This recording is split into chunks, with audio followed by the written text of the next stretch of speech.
অনেকদিন হলো ভাবলাম তোমাদের সাথে কোনো স্কিন কেয়ারের ভিডিও শেয়ার করিনি, তাই আজকে একটা স্কিন কেয়ারের ভিডিও করি। আমি প্রায় প্রেগনেন্সির পর থেকে না স্কিন কেয়ার করতেই পারিনি।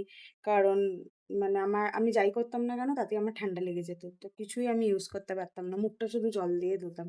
তো ভাবলাম অনেকদিন করিনি। কটা দিন হলো শুরু করেছি আবার, তো তোমাদের সাথে শেয়ার করি। মুখটা তো আমি ফেস ওয়াশ দিয়ে ধুয়ে এসেছি, জাস্ট কিছুক্ষণ আগে স্নান করে এলাম। ফার্স্টে এই যে প্লামের এই যে এই টোনারটা ইউজ করছি, নিয়াসিনামাইডের টোনার, রাইস ওয়াটার।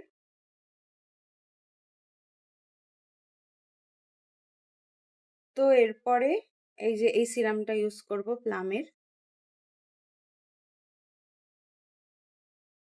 আমার সিরাম মাখতে না খুব ভালো লাগে, মনে হয় ভরে ভরে সিরাম মাখি, মুখটা পুরো চকচক করে।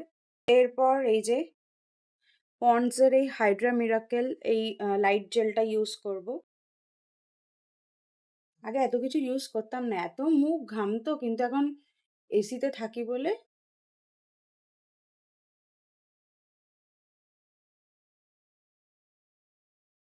এরপর ইউজ করব dot and care sunscreen,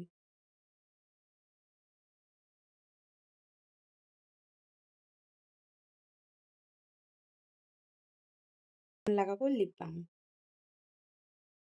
wish কেয়ারের ছিল, কিনেছিলাম, 250 টাকা দাম নিয়ে। খুব ভালো এটা। যেহেতু এখন এসিতে থাকছি তাই মেয়ের এই যে জনসনের এই ক্রিমটা আমি লাগাচ্ছি। কি করব, নষ্ট করব না। এত সুন্দর একটা স্মেল করে। তো এখানে কিন্তু আমার স্কিন কেয়ার করা হয়ে গেছে।